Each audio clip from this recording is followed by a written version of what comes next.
করছিলিস কি করছিলিস? তোর অ্যাড্রেস কি? উত্তর আছে তোর কাছে? নেই তো, চল বেরো এখান থেকে। কিন্তু আমাদের যে বন্ধু মারা গেছে, ওর মাকে কি উত্তর দিবি তুই? কি উত্তর দেবো আমি? কি উত্তর দেবো? আরে ভাই, বাঘ আসলে যে কেউ পালিয়ে যাবে, তাই না? প্রাণ সব থেকে আগে। কে কার মাথায় পা রেখে পালাবে, কিচ্ছু দোষ হবে না তাতে। বন্ধুর কথা বলছে, তাড়াতাড়ি কর, যদি বাঘ এসে যায় না তখন আর পালাতে পারবি না।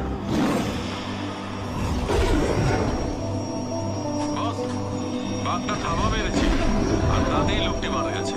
এই ক্ষতটা খুব গভীর, এখান থেকে মাংস খুবলে নিয়েছে। ডাক্তারবাবু টাইগার খেয়েছে তো এটা হওয়ারই ছিল। হ্যাঁ, এটা তো হওয়ারই ছিল, কিন্তু এই ক্ষতটা আমাদের এই কথা বলছে যে এই বাঘটা, বস, ওই বাঘটা ম্যান ইটার, নরভোজী, মানুষ খেকো বাঘ, মানুষ খেকো বাঘ।